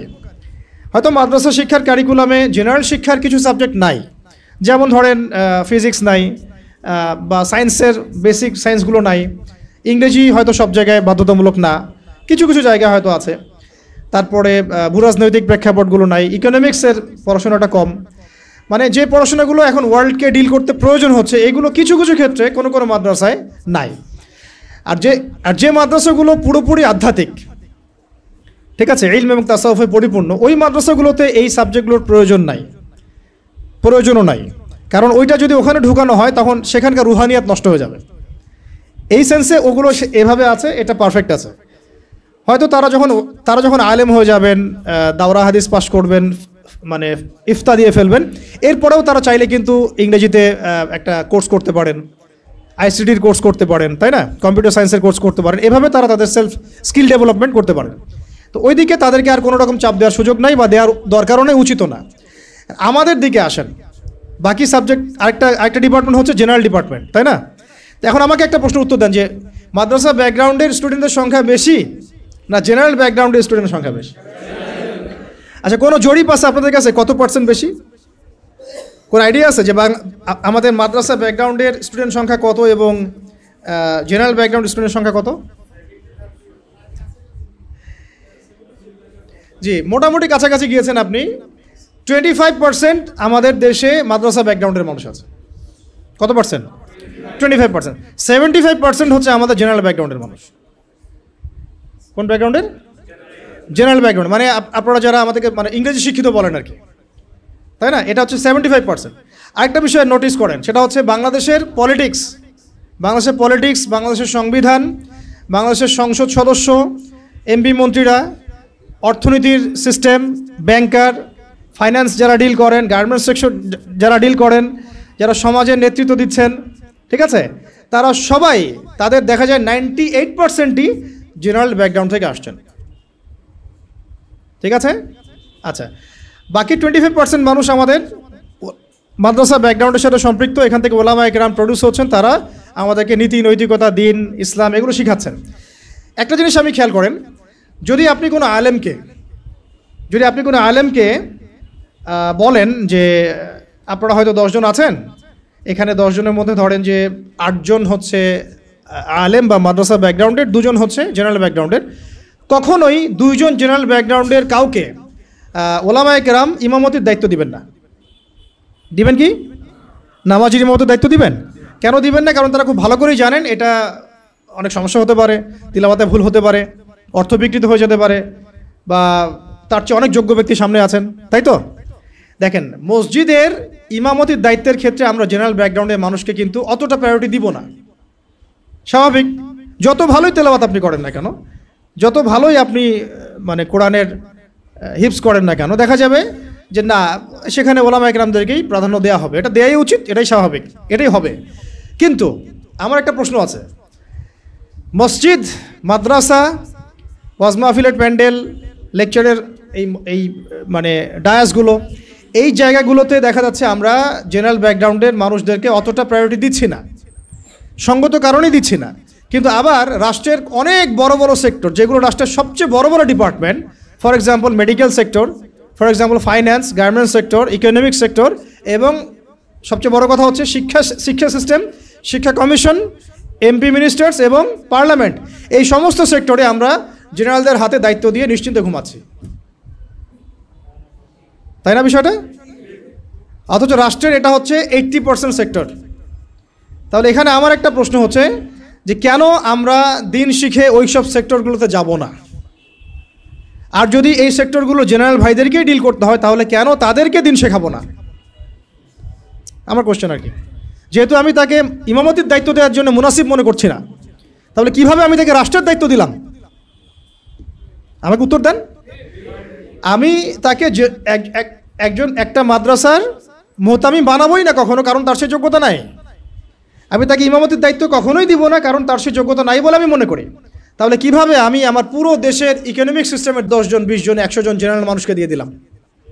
কোনো প্রতিবাদও করলাম না, কিছু বললামও না, বা আমরা সেখানে যাওয়ার চেষ্টাও করলাম না, বা ওখানে যারা আছে তাদেরকে আমরা ইসলাম শেখানোরও চেষ্টা করলাম না, বা ওই রাষ্ট্র যারা চালায়, এমপি মন্ত্রীরা, পার্লামেন্টে যারা বসে আছে, রাষ্ট্র তো এরা চালায় না, তাদের নিচে আরও অনেক মানুষ আছে, উপরে অনেক মানুষ আছে, ডানে অনেকে আছে, বামে অনেকে আছে, আবার যারা গার্মেন্টসে আছে, যারা এখানকার মানে আমরা বলি না চাপ প্রয়োগকারী সংস্থা, তারা আছে, বিভিন্ন এনজিওস আছে, অ্যাসোসিয়েশন আছে। তো এই সবাই মিলে তারা রাষ্ট্রকে ডিল করে। তো তাদের সংখ্যা নিশ্চয়ই কয়েক কোটি তো হবেই। তো তাদের উপর আমরা পুরো দেশের দায়িত্ব কীভাবে ছেড়ে দিলাম, এটা আমার প্রশ্ন আর কি। যেখানে আমি একটা মসজিদের দায়িত্ব তাকে দিতে চাচ্ছি না, বা দেওয়ার মতো সে যোগ্য না, এবং দেওয়াটা মুনাসিবও না। তাহলে সমাধান কি এখানে? সমাধান হচ্ছে দুটা। একটা হচ্ছে আমাদের ওই 25% মানুষকেই ওই জায়গাগুলোতে যেতে হবে। কে? ওই 25% মানুষকেই শুধু মসজিদ, মাদ্রাসা এবং মক্তব এইসব জায়গায় সীমাবদ্ধ না রেখে আস্তে আস্তে গ্র্যাজুয়ালি শিক্ষা কমিশনে, শিক্ষা ডিপার্টমেন্টে, সাংস্কৃতিক ডিপার্টমেন্টে, ইকোনমিক্সের ওয়ার্ল্ডে, এবং সবচেয়ে বড় কথা ওই পলিটিক্যাল ওয়ার্ল্ডে অ্যাপ্রোচ করতে হবে। তাহলে দেখা যাবে ইনশাআল্লাহ একটা পরিপূর্ণ ইসলামিক রাষ্ট্রের দিকে আমরা যেতে পারবো ইনশাআল্লাহ। অথবা এই সেকশনে যে মানুষগুলো আছে তাদেরকে মহব্বতের সাথে কাছে ডেকে, বা তাদের কাছে দিনকে সহজলভ্য করে এমনভাবে তাদেরকে তৈরি করা যেন তারা ওই লেভেলে গেলে রাষ্ট্র যেন বিপথে না যায়। ঠিক যেমন আমি মসজিদ সামলাতে পারছি, সে যেন যোগ্যতা নিয়ে রাষ্ট্র সামলাতে পারে। এই কাজটা কিন্তু আসলে আমার মনে হয় না খুব বড় স্কেলে কখনো হয়েছে, বা আমাদেরকে একটা ফিকির আমরা করেছি। আল্লাহ আমাদের তৌফিক দান করেন। আমি এখন রাস্তা হচ্ছে দুটো। একটা হচ্ছে কি আপনার জেনারেল শিক্ষা এবং মাদ্রাসা শিক্ষা। এটা নিয়ে আমি কথা আর বলছি না, মাদ্রাসা শিক্ষা নিয়ে। জেনারেল শিক্ষা নিয়ে এখন আপনাদের সাথে কথা আর কি। এটা হচ্ছে একটু করা হবে, হজম করতে হবে, একটু হজম করতে হবে আর কি। আমরা যখন দেখেন সময় আছে হাতে, আমরা যখন জন্মগ্রহণ করেছি একটা সেকুলার পরিবারে। আমাদের বেশিরভাগই ইসলামিক কোনো ফ্যামিলিতে হয়তো জন্ম নেয় নাই, এমনই হয়। মাদ্রাসা ব্যাকগ্রাউন্ড হলো আলাদা হিসাব। যারা জেনারেল লাইনের ছাত্র আর কি, তারা কিন্তু বেশিরভাগই সেকুলার পরিবারগুলো থেকে আসছেন আর কি। তো পরিবার আমাদেরকে শিখিয়েছে ছোটোবেলা থেকেই যে প্লে নার্সারি 1 2 3 থেকে পড়া শুরু করতে হবে। আস্তে আস্তে আমি কি করব, বৃত্তি পরীক্ষা দিব 5-এ, দেন 8-এ, তারপরে আমি এসএসসি যাব, এইচএসসি যাব, অনার্স মাস্টার্স করে আমি অনার্স মাস্টার্সের আগে তো বিয়ে করা যাবে না, হারাম, তাই না? হারাম করে দেওয়া হয়েছে আর কি সমাজ থেকে। তারপরে চাকরি খুঁজবেন, আপনি জুতা ক্ষয় করবেন আরও 2-3 বছর। কেউ কেউ বিসিএস ক্যাডার হবেন, কেউ ইঞ্জিনিয়ারিংয়ে যাবেন, কেউ ডক্টর হবেন। মানে জন্মের আগে পিঠে একটা সিল মারা হয়, হয় বিএনপি না হলে আওয়ামী লীগ, আর না হলে একটা সিল মারা হয় ডাক্তার না ইঞ্জিনিয়ার, তাই না? এই তো স্বপ্ন। অথবা সরকারি কোনো চাকরি পেতে হবে। এইভাবে এই মেজাজে কিন্তু আমাদেরকে গড়ে তোলা হয়েছে আর কি। তো এইভাবেই চলছিল, সব কিছু চলছে বিগত প্রায় 40-50 বছর থেকে এইভাবেই চলছে। জেনারেল লাইনের পড়াশোনাগুলোর কথা বলছি আর কি। এর আগের অবস্থা যদি এমন ছিল না, আর ওই সময় জেনারেল লাইনে পড়াশোনার মধ্যেও ইসলামিক অনেক বিষয় ছিল, যেটা আস্তে আস্তে আস্তে আস্তে বিভিন্ন সরকার এসে তাগুদ এসে এটাকে সরিয়ে দিয়েছে। এখন এই সিস্টেমের মধ্যে বুকে হাত দিয়ে বলেন তো ভাই, যে আপনারা কত বছর পড়াশোনা করেছেন? মিনিমাম 20 বছর, মিনিমাম 20 বছর। এবং প্রত্যেকটা ক্লাসে আপনাদেরকে 8টা-10টা করে বই পড়ানো হয়েছে, আমাদেরকে পড়ানো হয়েছে। এবং এই বইগুলোর মধ্যে বেসিক ইসলাম তো কখনো ছিলই না। আমরা প্রাইমারি পাস করেছি, ক্লাস 5 পর্যন্ত। প্রাইমারি পাস করা বাংলাদেশের কোটি কোটি স্টুডেন্টকে যদি আপনি সূরা ফাতিহার তিলাওয়াত ধরেন, তারা বলতে পারবে না। এটা বাস্তবতা। প্রাইমারি পাস করা ছেলে বাংলাদেশে হয়তো কয়েক কোটি হবে, তাদেরকে যদি আপনি শুধুমাত্র কোরআন তেলাওয়াতটা ধরেন বিশুদ্ধ করে, তাদের বেশিরভাগই পারবে না। আমি চ্যালেঞ্জ করতেছি, যারা পারবে তারা শিখেছে কোনো মক্তবে বা কোনো মাদ্রাসায় বা কোনো হুজুরের কাছে। তারা ইনস্টিটিউশনালি শেখে নাই, একাডেমিক্যালি শেখে নাই, তাদের সিলেবাসে এটা ছিল না, এখনও নাই, পরিবর্তিত বাংলাদেশেও নাই। ভবিষ্যতে যারা সরকারে আসবে তারাও রাখবে কিনা আমরা জানি না। অথচ এটা নাকি মুসলিম কান্ট্রি, এবং 16 কোটি নাকি আমরা মুসলিম। এটা নাকি ইসলামিক কান্ট্রি। ইসলামিক কান্ট্রির শিক্ষা ব্যবস্থায় প্রাইমারি স্কুল পর্যন্ত আমার বাচ্চা কোরআন তেলাওয়াত শিখতে পারেনি, আমরাও পারি নাই। আমাদের বাবা মা আমাদেরকে শিখিয়েছেন কোনো কওমি মাদ্রাসার আলেমের কাছে বা মক্তবে। আগে পড়েছি আমরা মক্তবে, তারপরে কওমি মাদ্রাসা যাওয়া আসা করতে করতে তেলাওয়াত শিখেছে। ওটা স্কুলে আমরা শিখি নাই। কোরআন বাদ দিয়ে সবই শিখেছি স্কুলে, অঙ্ক, বাংলা, ইংরেজি, সমাজ বিজ্ঞান, ধর্ম, সবই। এমনকি শারীরিক শিক্ষা। আমার তো মনে আছে আমাদের প্রাইমারি স্কুলে তখন সঙ্গীত একটা সাবজেক্ট ছিল, চারুকারুকলা একটা সাবজেক্ট ছিল। তো তাহলে আমরা সব শিখছি, ললিত কলা পর্যন্ত শেখানো হচ্ছে, কিন্তু সেখানে কোরআন নাই। মানে খাদ্য, বস্ত্র, বাসস্থান, শিক্ষা, চিকিৎসার মৌলিক যে চাহিদাগুলো, এর মধ্যে কোরআন স্থান পায় নাই, নাউযুবিল্লাহ। মানে কোরআন মুসলিমদের মৌলিক অধিকার নয়, তারা এটাই বোঝাতে চাচ্ছে। তা আমি বললাম না শুরুতে যে এই রাষ্ট্র শুধু পলিটিক্যালি সেকুলার রাষ্ট্র নয়, বরং এটা এডুকেশনালিও এটা একটা সেকুলার রাষ্ট্র, ইকোনমিক্যালি এটা একটা সেকুলার রাষ্ট্র। শুধুমাত্র পলিটিক্যালি এটা একটা সেকুলার রাষ্ট্র নয়, শিক্ষা ব্যবস্থায়ও এটা সেকুলার। আচ্ছা, এরপরে আপনি যদি এই প্রাইমারি স্কুলের সমস্ত শিক্ষকদেরকেও বসান, দেখবেন শিক্ষকরা পর্যন্ত কোরআন তেলাওয়াত করতে পারছে না, বেশিরভাগে তারা জাতির শিক্ষক। হাই স্কুলে চলে যান, আমরা হাই স্কুলে পড়েছি না ভাই, মিনিমাম 8টা বই তো ছিল কাঁধে। ওই ছোটোবেলায় ব্যাগটা ঘরে ধরিয়ে দেওয়া হতো, 8টা-10টা বই, তারপরে খাতা থাকতো, ডায়েরি থাকতো, কোরআন থাকতো। কি বলেন? কায়দাটাও কি ছিল? আম্মা পাড়াও কখনো ছিল? একটা ধর্ম বই ছিল, ইসলাম ধর্ম। পরে রেজিম এসে ওটাকে দিয়েছিল ইসলাম ও নৈতিক শিক্ষা। তার কাছে মনে হচ্ছিল যে ইসলাম নৈতিক না, নৈতিক যোগ করতে হবে, নাউযুবিল্লাহি মিন যালিক। সে নৈতিক শব্দ যোগ করেছিল আর কি, মনে আছে কিনা ভুলে গেছেন? আচ্ছা, তো আমাদের ওই ব্যাগের মধ্যে কোরআন ছিল না। এখন ছিল না তার মানে দেখেন, ক্লাস 6 থেকে, প্রাইমারি শেষ, ক্লাস 6 থেকে নিয়ে 10 পর্যন্ত আপনি কি এই 5-6 বছরে 6টা সূরা মুখস্থ করছেন কিনা বলেন? স্কুলে হাই স্কুলে করেছেন না? আর বাকি কী কী সাবজেক্ট পড়েছি এটা তো আপনারা জানেন। ফিজিক্স, কেমিস্ট্রি, বায়োলজি ওখানে অ্যাড হয়ে গেছে। পর্যায় সারণী আমাদের ভাইদের মুখস্থ, hydrogen, helium, lithium, beryllium, boron, carbon, nitrogen, আর কি রে, ফ্লোরিন, নিয়ম, হ্যাঁ ভুলে গেছি আমি। এটা মুখস্থ ছিল আমারও। পদার্থবিজ্ঞানের যে আপনার কি সূত্রগুলো আছে, একেবারে is equal to MC square পর্যন্ত সব মুখস্থ আমাদের। হায়ার ম্যাথ কঠিন সাবজেক্ট ছিল না, হায়ার ম্যাথের সব সূত্র আমাদের মুখস্থ, ত্রিকোণমিতি পরিমিতি সব গিলা শেষ। এদিকে বাংলা বই খুললে দেখা যায় বঙ্কিমচন্দ্র, শরৎচন্দ্র, হ্যাঁ, তারপরে আরও কত চন্দ্র, সব চন্দ্রই। আপনারা পড়েন না এগুলা? সবাই পড়ছেন, এটা তো হাসার বিষয় না, আমরা সবাই পড়ছি। এখন আমাদের ছেলেমেয়েরা পড়তেছে, চেঞ্জ হয়েছে নাকি এগুলা? এখানে আমাদের সময় তো একটা গদ্য ছিল মহানবী, ওইটাও পরে উঠাই দেওয়া হলো। ছিল কবিতা ওমরে ফারুক কাজী নজরুল ইসলামের, ওইটা উঠাই দেওয়া হলো। মাইনাস করতে করতে করতে করতে একেবারে প্রথমে দেখেন রাজনৈতিক পশ্চিমা মতাদর্শ ঢুকিয়ে দিয়েছে, মানে দেশ থেকে রাজনৈতিক অবস্থান থেকে ইসলাম মাইনাস। তারপরে অর্থনীতির মধ্যে সুদ ঢুকাই দিল, অর্থনীতির মধ্য থেকে ইসলাম মাইনাস। তারপরে সংস্কৃতির মধ্যে দিয়ে দিল যে বিজাতীয় সংস্কৃতি, ভারতীয় সংস্কৃতি, পশ্চিমা সংস্কৃতি, সংস্কৃতির মধ্য থেকে ইসলাম মাইনাস। এরপরে শিক্ষায় হাত দিল, শিক্ষায় হাত দিয়ে আস্তে আস্তে মাইনাস করতে করতে করতে এখন শরীফ থেকে শরীফা এই জায়গায় নিয়ে আসছে আর কি আপনাদেরকে, আমাদেরকে আর কি। এই হলো শিক্ষা ব্যবস্থা কোন দেশের? যে দেশের 90% মানুষ নাকি মুসলিম বাই বার্থ। আমরা ইসলাম মানে মুসলিম পরিবারে জন্মগ্রহণ করতে পেরেছি। তো তাহলে ইসলামের হালতটা আমরা বুঝি, বোঝার চেষ্টা করি কি অবস্থা চলছে। মানে আমরা তো অনেক সময় মনে করি, এটা একটু বুঝেন, আমরা অনেক সময় মনে করি কি যে আমি, আমার এই ভাই, ওই ভাই, ওই ভাই, আমরা একটা কমিউনিটির মধ্যে আছি, পুরো দেশটাই মনে হয় আমাদের মতো। আসলে এই ক্যাপটিভ ওয়ার্ল্ড থেকে বের হয়ে যখন আপনি সামাজিকভাবে ডিল করতে যাবেন, দেখবেন সমাজে রন্ধ্রে রন্ধ্রে জাহিলিয়াতগুলো ঢুকে আছে। আমার ঘর থেকে বাইরে বের হন, তারপর দেখেন সমাজটা কেমন। মসজিদ থেকে বাইরে বের হন, দেখেন সমাজটা কেমন। আপনি বড় বড় কর্পোরেট ওয়ার্ল্ডগুলোতে ঢুকে দেখেন কি পরিমাণ খেয়ানত আর দুর্নীতি। পলিটিক্যাল জগতে ঢুকেন, তাহলে বুঝবেন যে মানুষ কত খারাপ হইতে পারে, কত জালেম হইতে পারে। প্রশাসনের মধ্যে ঢুকেন, তাহলে বুঝবেন কিভাবে মানুষ এত বড় বড় খুনি হইতে পারে।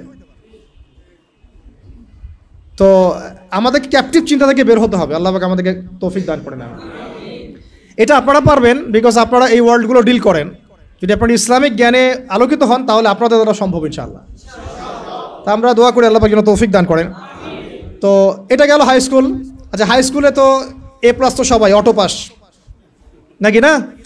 আচ্ছা, এবার আসেন হাই স্কুলের এই সবগুলো বাচ্চাকে যদি আপনি একটা জায়গায় বসান, তাদের 90% সূরা ফাতিহা বিশুদ্ধ করে পড়তে পারবে না। আমি চ্যালেঞ্জ করতেছি, যারা পারবে তারা কোথায় শিখছে? স্কুলে, কলেজে, না সরি, স্কুলে শেখা নাই, কলেজেও শেখা নাই, শিখেছে হয়তো মক্তবে অথবা মাদ্রাসায় বা বাসায় কোনো টিচার রেখেছে, বা 3 দিন তাবলিগ জামাতে সময় দিয়েছে, এক চিল্লা দিয়েছে এক ভাই, ওই চিল্লাতে শিখে ফেলছে। স্কুল তাকে শেখাতে পারে নাই, ব্যর্থ, পুরো সিস্টেমই ব্যর্থ। এবার এই হাই স্কুলের সব টিচারদেরকে বসান একটা জায়গায়, তাদেরকে বলেন, স্যার ম্যাডামদেরকে, যে sir madam please kindly recite only সূরাতুল ফাতিহা ফ্রম দ্য গ্লোরিয়াস কোরআন। এতটুকু বলেন যে ভাই, স্যার বা ম্যাডাম, আপনি শুধু কোরআন থেকে সূরাতুল ফাতিহাটা আমাদেরকে বিশুদ্ধ করে তেলাওয়াত করে শোনান। দেখেন আপনি 80% টিচার পারে কিনা। আই ডোন্ট থিঙ্ক সো, আমি মনে করি না তারা পারবে, এবং আমি এটা হলফ করে বলতে পারি পারবে না ইনশাআল্লাহ। এরপর আরও উঁচুতে যান, এরপর কোথায় ভর্তি হয়েছেন? কলেজে। কলেজে এইচএসসি দিবেন, তো এইচএসসি পর্যায় পর্যন্ত এই সব ছেলে মেয়েদেরকে বসান। এই সব ছেলেমেয়েরা এইচএসসির পরে, মানে এসএসসির পরে তাদের তো দুটো হাতের জায়গায় 4টা পাখা গজা যায়। তখন তারা দেখবেন যে দেধারসে ফ্রি মিক্সিং, দেধারসে জেনা, দেধারসে মাদক, দেধারসে মারামারি, দেধারসে পলিটিক্স, সবই করতেছে, শুধুমাত্র ইসলামিক জ্ঞান অন্বেষণ করা বাদ দিয়ে। ইল্লা মাশাআল্লাহ, কিছু ভাইকে আল্লাহ হয়তো হেদায়েত দেন, তারা ফিরে আসেন। ওই টিচারদেরকেও বসান, সেম রেজাল্ট পাবেন আপনি। তারপরে অনার্স লেভেলে যান, সেম রেজাল্ট পাবেন, আমি বলে দিলাম ওয়াল্লাহি সেম রেজাল্ট পাবেন। এরপর আপনি চলে যান মাস্টার্স লেভেলে, একদম সেম রেজাল্ট পাবেন। তাহলে এই যে 20 থেকে 22 বছর, সময় শর্ট, আমি শর্ট করলাম, আর অনেক কথা ছিল বলতে চাইছিলাম। তো এই যে 20-22 বছর আমাদেরকে যে পড়ানো হচ্ছে, একেবারে প্লে গ্রুপ থেকে নিয়ে আমাদেরকে যে মাস্টার্স পর্যন্ত পড়ানো হচ্ছে, আমার জীবনের যে 20-22টা বছর এরা খেয়ে ফেললো, এই 22টা বছর কি আমাকে শিক্ষামন্ত্রী ফিরাই দিবে? এই 22টা বছর কি আমাকে শিক্ষা কমিশন ফিরাতে পারবে? এই 22টা বছর কি আমাদের এই এমপি মন্ত্রীরা আমার 22 বছর, আপনার 22, আপনার 22, আপনার 22, পুরো 16 কোটি মানুষের মধ্যে 5-6 কোটি তো স্টুডেন্ট ছিল, সবার জীবন থেকে 20টা করে বছর তারা খেয়ে ফেলছে। তাহলে এক অনন্ত মহাকাল তারা খেয়ে ফেললো, এবং সেই সময়গুলোর মধ্যে তারা আমাদেরকে কোরআন শিখতে দিল না, আরবি ভাষাও শিখতে পারলাম না, কোরআনের তাফসীর তো দূরের কথা, অনুবাদও শিখতে পারলাম না। নাহু সরফের বেসিক জ্ঞান শিখতে পারলাম না। হাদিস তো এবারত দেওয়া তো বহু দূরের কথা, হাদিসের মানে জাস্ট রিডিং পড়াটুকু আমি শিখতে পারলাম না। আকিদার কোনো দার্স হলো না, সিরাত শেখা হলো না, ফিকহ তো শেখাই হলো না, উসুল তো বহুত দূর কি বাদ। তাহলে যে বেসিক সাবজেক্টগুলো সেগুলো আমরা শিখতে পারলাম না। অথচ এই বেসিক সাবজেক্টগুলো না শিখলে কেউ আলেম হওয়া তো বহু দূরের কথা, সে তালেবে ইলম হইতে পারবে না। কি হতে পারবে না? তালেবে ইলম হইতে পারবে না। তার মানে কি হলো? তার মানে হচ্ছে এই দেশের শিক্ষা ব্যবস্থা ইসলামী শিক্ষাকে বৃদ্ধাঙ্গুলি দেখাইছে। শিক্ষা ব্যবস্থার মধ্যে ইসলামের কোনো দরকার নাই। ইসলাম শিখতে হলে তুমি মাদ্রাসা যাও, ওই ওখানে মসজিদে যাও, ওই মক্তবে যাও, বাসায় প্রাইভেট নিয়ে পড়ো। আমাদের এই লাখ লাখ স্কুলে, লাখ লাখ কলেজে, লাখ লাখ ইউনিভার্সিটি, হাজার হাজার বিশ্ববিদ্যালয়ে ইসলামের কথা বলতে আসবে না। শিক্ষা আমরা যা বুঝি তাই। তাহলে এটা কি কুফর না? আল্লাহ পাক যে জ্ঞানের মূল উৎস, আল্লাহ রাব্বুল আলামিন যে বলে আল্লামাল ইনসানা মা লাম ইয়ালাম, আল্লামাল ইনসানা মা লাম ইয়ালাম, আমি মানুষকে সেই জ্ঞান শিক্ষা দিয়েছি যা মানুষ জানতো না। তাহলে জ্ঞানের মূল উৎস আল্লাহ। তো আল্লাহকে ডিনাই করে, আল্লাহকে অস্বীকার করে যে শিক্ষা সিস্টেম চলেছে, এটা কি ইমানের উপর চলেছে না কুফরের উপর চলেছে? তাহলে শিক্ষার মধ্যে শিরক আছে, কুফর আছে, বুঝাতে পারলাম কি একটু? সেম ইকোনমিক্স নিয়ে যদি একদিন কথা বলি, দেখবেন এখানেও আল্লাহকে বাদ দিয়ে অর্থনীতি সাজানো হয়েছে। আর রাজনীতির কথা বাদ, ওটা পুরোটাই ডুবে আছে তাগুদের উপরে, পুরোটাই তাগুতি সিস্টেমের উপরে। এই জন্য 50 বছর 60 বছর, কারণ আমি তো বললাম, চ্যালেঞ্জ করলাম, আরও 50 বছর সময় নেন, আরও 50 বছর সময় নিয়ে এই সিস্টেমগুলো দিয়ে দেখেন ইসলাম কতটুকু কায়েম হয়। সিরাত ছাড়া কোনো রাস্তা নেই আমাদের কাছে, ওইটা অন্য আলোচনা। এখন প্রিয় ভাইরা, তাহলে এই বাস্তবতার মধ্যে আমরা পড়ে গেছি। আল্লাহ রাব্বুল আলামিন আমাদেরকে হয়তো অনেককে অনার্স লাইফে, কাউকে ইন্টার লাইফে, কাউকে মাস্টার্সে পড়ে হেদায়েত দিয়েছেন। এই তো হয়তো কারো হেদায়েতের মাধ্যম হচ্ছে তাবলিগ জামাত, কারো হেদায়েতের মাধ্যম হচ্ছে অনলাইনে কোনো লেকচার, কারো হয়তো জীবনে কোনো ধাক্কা, হ্যাঁ, কারো হয়তো কি একাকিত্ব, কারো হয়তো বেকারত্ব, এক একজনের এক এক সুরতে হেদায়েত কিন্তু এসেছে। অনেক আছে মাদকাসক্ত ছিল, হেদায়েত পেয়েছে, কিছু একটা হয়েছে জীবনে, আল্লাহকে চিনতে শিখেছে। কারো তো একটা স্বপ্ন দেখেও সে হেদায়েত পেয়েছে, একটা স্বপ্ন দেখেও সে হেদায়েত পেয়েছে। আমাদের এক ভাই বলছিলেন, আমি এক স্বপ্ন দেখেছিলাম যে স্বপ্নের মধ্যে আমি মনে হচ্ছে যে মরে যাচ্ছি। ওই দিন আমি ঘামা শুরু করলাম, সেদিন থেকে উঠে আমি ফজরের নামাজ শুরু করেছি, আজকে থেকে নামাজ ছাড়িয়ে নেওয়া। এমন অনেক ভাই কিন্তু আছে, মানে আমি বোঝাতে চাচ্ছি এক এক মানুষকে আল্লাহ এক এক সুরতে হেদায়েত দিয়েছেন। কাউকে একটা দার্সে বসে হেদায়েত দিয়েছেন, কেউ মিডিয়ার মাধ্যমে পেয়েছে, কেউ কোনো বই পড়ে পেয়েছে। এখন কথা হচ্ছে আমরা পেয়েছি কত বছর পরে? 25, 26, কারো বয়স 25, কারো 26, কারো 30, কারো 20, কারো আরও বেশি, কেউ তো হয়তো এখনও পান নাই, এমন অনেকে আছেন। তাহলে আমাদের জীবনের হায়াতি বা কত হতে পারে? সর্বোচ্চ 60 বা 70 বা 80 বা 100 বছর তো আশা আমরা কেউ করি না, ঠিক আছে? গড় আয়ু এই উম্মার 60 বছর থেকে 65 বছর। এখন তাহলে বাকি আছে কতটুকু? যদি ধরি 20 বছর 25 বছর, তাহলে এখনও যদি এই বাকি 20 বছর আমি দিনের জ্ঞান শেখার জন্য ওয়াকফ করতে না পারি, তাহলে আমার চেয়ে বোকা পৃথিবীতে দ্বিতীয় কোনো মানুষ নাই। এই চেতনা জাগ্রত করার জন্যে এতগুলো কথা বলা, যে এখনও যদি আমরা ওই আগে যেভাবে 25 বছর 30 বছর কাটিয়ে এসেছি, সেম স্টাইলে যদি কাটাতে চান ওই 3টা ধোকায় পড়ে, তাহলে ওয়াল্লাহি আমার আপনার মতো বোকা এবং আহাম্মক মানুষ পৃথিবীতে আর কেউ নাই। তাহলে বাকি সময়টুকু কাজে লাগাই ইনশাল্লাহ। আর কাজে লাগাবেন কিভাবে? এই হচ্ছে লাস্ট কথা, আজানের আগে লাস্ট কথা হচ্ছে এটা, কাজে লাগাবো কিভাবে। আর কাজে লাগানোর জন্য আপনার কাছে আমার ক্ষুদ্র জ্ঞানে কয়েকটা অপশন আছে। এক হচ্ছে আপনি কোনো একজন বরেণ্য আলেমকে ধরেন, আলেমকে ধরে তার দরবারে, তার দার্সে, তার মাদ্রাসায় পড়ে থেকে ইসলাম শিখেন, যেটা হয়তো সবার জন্য সম্ভব হবে না, তবে এটাই সবচেয়ে মুনাসিব পদ্ধতি। কেন বললাম? কারণ সালাফগণ এইভাবেই দিন শিখেছেন। ওলামায়ে কেরাম এর দরবারে দার্সে পড়ে থাকতেন, তাদের মাদ্রাসায় পড়ে থাকতেন, তাদের খেদমত করতেন, তার সাথে চলাফেরা করতেন, যেভাবে হোক ইলম শিখতেন। ইলম মানে তো শুধু লিখার পড়া না, ইলম মানে অনেক কিছু। ইলম মানে আখলাক, ইলম মানে আমল, ইলম মানে তাসকিয়া, অনেক কিছু ইলমের অন্তর্ভুক্ত। ইলম শুধু কিন্তু সার্টিফিকেটের নাম নয়। ওই যে মুসা আলাইহিস সালামকে আল্লাহ পাক বললেন, না তোমার চেয়ে জ্ঞানী মানুষ আছে, তিনি তো নবী ছিলেন, রাসূল ছিলেন, সুবহানাল্লাহ। তো এটা হচ্ছে একটা উপায় বা সুরত, যে একজন বরেণ্য আলেমকে খুঁজে বের করে তার সাথে মশওয়ারা করে তার সোহবতে থাকা, কন্টিনিউয়াসলি তার কাছে যাওয়া আসা করতে থাকা, এবং তিনি যে দিক নির্দেশনা দেন সেভাবে পড়াশোনা করা। এটা হয়তো সবার পক্ষে পসিবল নাও হতে পারে। দ্বিতীয় সুরত হচ্ছে যে এখন যে যেখানেই আছেন সেখান থেকে শিফট করে মাদ্রাসায় ভর্তি হয়ে যেতে হবে। মাদ্রাসায় ভর্তি হয়ে গিয়ে কোথা থেকে পড়া শুরু করবেন? যেহেতু আপনি এখনও তিলাওয়াতও জানেন না, তাহলে তিলাওয়াত থেকে। যেহেতু আপনি এখনও হয়তো কেউ তিলাওয়াত জানেন, কোনো হিফজ করা হয়নি, কিছুটা হিফজ করতে হয়, অথবা হিফজ করেছেন কিছু, এখন আপনি নাহু সরফ থেকে শুরু করবেন, আরবি ভাষা থেকে শুরু করবেন, আস্তে আস্তে বড় ক্লাসে যাবেন। এখন আপনারাই জানেন ভালো করে যে আপনারা কোন পর্যায়ে আছেন। দেখা যাবে বেশিরভাগই কোরআন তেলাওয়াতও এখনও বিশুদ্ধ করে করতে পারছে না, বেশিরভাগই আরবি ভাষাও জানছে না।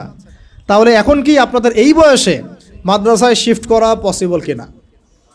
বেশিরভাগের ক্ষেত্রে কি পসিবল? দেখা যাবে হয়তো 5% 10% পারবেন, বাকিরা কিন্তু পারবেন না। তাহলে তাদের কি সুরত? তাদের জন্য আরও সুরত হচ্ছে, এটা খুব একটা ইফেক্টিভ না, তারপরেও এটা একটা মন্দের ভালো অপশন। সেটা হচ্ছে অনলাইনে অনেক কোর্সেস আছে বিভিন্ন প্রতিষ্ঠানে, সেখানে হয়তো 3 মাস 4 মাস 6 মাস করে বিভিন্ন কোর্স করতে করতে কিছুটা জ্ঞান শেখা।